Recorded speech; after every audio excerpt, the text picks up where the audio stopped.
Prayaguna, apakah aman untuk busui?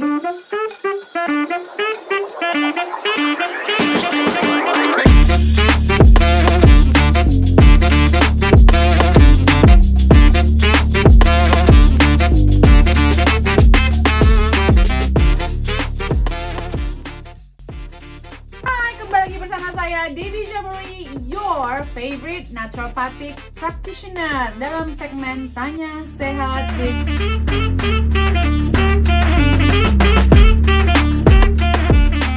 teman-teman yang baru tahu, baru mampir ke sini. Kalau teman-teman bisa bertanya apapun sama saya, jangan ke DM di IG, tapi lebih baik ke tongkrongin Root of Life UK setiap weekend. Teman-teman bisa bertanya apapun, nanti saya jawabnya di sini, di YouTube. Ya, kenapa di YouTube, Bu? Ya, biar panjang ngejelasinnya, nggak ketik-ketik, biar lebih jelas. Terus nanti teman-teman yang lain bisa belajar. Terus juga kita bisa dapat AdSense, mudah-mudahan ya.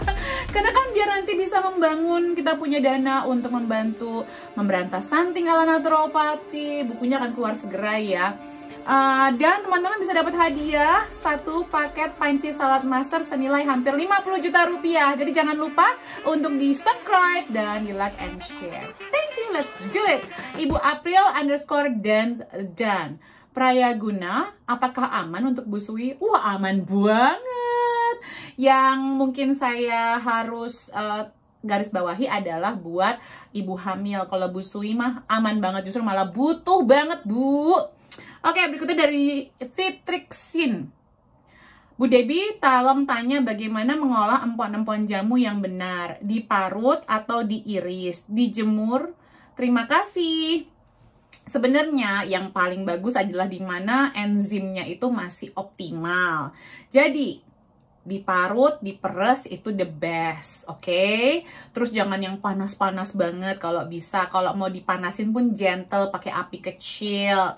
Tapi misalnya nggak ada, diiris tipis lalu dikeringin jadiin bubuk, itu juga boleh teman-teman. Jadi banyak jalan menuju Roma ya. Kayak saya pakainya yang bubuk teman-teman. Kalau dibubukin itu, biasanya bubuk itu kalau yang metode yang saya tahu adalah bisa jadi langsung dikeringin, jadi freeze dried namanya. Begitu dicabut, lalu langsung dimasukin ke freezer. Abis masukin freezer, terus dikeringin, dijadiin bubuk teman-teman. Abis itu dikeluarkan airnya, dibubukin itu. Jadi hampir-hampir mirip kayak orang marut terus diperes. Tapi kalau di Indonesia mungkin metodenya lebih kayak iris-iris terus dijemur, dikeringinnya dan lebih cara alami ya, dengan cara matahari. Ya itu mungkin ada beberapa hal yang bisa teroksidasi dan lain-lain. Jadi kalau bisa sih cari yang freeze dried kalaupun mau yang bubuk. Seperti itu, Bu. Oke, berikutnya dari Ibu Wichna Akila. Bu Deb, kenapa ya para suami itu sering ngantukan? Bu, itu sebenarnya bukan sering ngantukan. Ini juga terjadi di suami saya. Suami saya itu baru notice kalau kemungkinan besar dia itu sensitif sama nasi. Makanya sekarang suami saya itu tidak mengkonsumsi nasi di siang hari. Jadi dia makan nasi kalau makan malam aja gitu loh teman-teman. Cari sumber karbohidrat lain. Nah kalau sering ngantukan, coba dikoreksi. Apakah tidurnya malamnya tidak optimal? Dioptimalkan kalau emang iya. Apakah stres levelnya? Jadi ngantuk ini udah beberapa hal sih. Kalau ngantukan ya, apakah B kompleksnya kurang? Nah ini banyak di bapak-bapak ya, B kompleksnya kurang gitu. Itu karena minum kopi, minum teh, itu menghalangi penyerapan B kompleks dari makanan kita. Atau memang kurang dimakan, kayak nggak sering makan beans, seperti itu. Atau nasinya udah pakai nasi putih aja, nggak pakai nasi yang coklat atau yang merah atau yang hitam. Karena nasi-nasi yang putih ini sudah dikeluarkan banyak vitamin B kompleksnya. Begitu. Oke, berikutnya dari Winda Protokol untuk menghentikan pendarahan pada keguguran atau cabut gigi atau pecah abses Bartholin. Waduh, beda-beda banget kasusnya, jauh banget. Oke, sebenarnya gini ya. Kalau pendarahan secara umum, teman-teman adalah kadar vitamin K dalam tubuh teman-teman. Jadi vitamin K itu sebenarnya dari mana? Dari sayur-sayuran hijau, sayuran yang difermentasi. Nah, kalau kita kekurangan itu, ada kemungkinan kita itu jadi tidak mudah koagulasinya atau pembekuan darahnya tidak mudah. Karena tubuh kita tuh otomatis ya, kalau ada pendarahan dia akan langsung berhentiin kalau vitamin K-nya optimal. Nah, vitamin K juga berhubungan dengan vitamin C-nya teman-teman. Jadi kayak makanan yang segar, again sayuran hijau. Kalau bisa dikombinasi antara sayuran hijau yang dimatengin sama sayuran hijau yang segar. Karena yang semakin segar, semakin tinggi vitamin C-nya. Dan teman-teman, vitamin C itu bukan hanya dari jeruk ya. Banyak, pepaya tinggi, sayuran hijau tinggi, terus juga nanas juga tinggi, jambu biji juga tinggi. Jambu biji saya mahal banget loh belinya loh. Bahkan kurma pun saya kadang ya rajin beli yang kurma mentah gitu. Kalau kurma yang masih muda ya teman-teman, itu lebih tinggi vitamin C-nya dibandingkan kurma yang sudah dikeringkan. Berikutnya dari Erika A. Cecilia. Apakah kipas leher portable itu ada radiasinya? Kipas leher portable dan bahayakah? Harusnya enggak ya. Kalau yang radiasi itu biasanya mungkin yang pakai wifi. Sekarang kan banyak ya kayak yang Dyson mungkin yang ada air purifier. Tapi seharusnya sih enggak sih Bu. Berikutnya dari Loli Mayeti. Bu, anak saya alergi gluten sama susu sapi. Umur 11 tahun, BB cuma 20. Sekarang anak nggak makan gluten lagi, BB tidak naik-naik. Ya, sebenarnya ibu aja yang kurang mempelajari nih sumber makanan alami. Selain yang mengandung gluten, banyak banget Bu. Ibu nggak makan gluten kan masih ada tepung beras, tepung tapioka, tepung sorghum,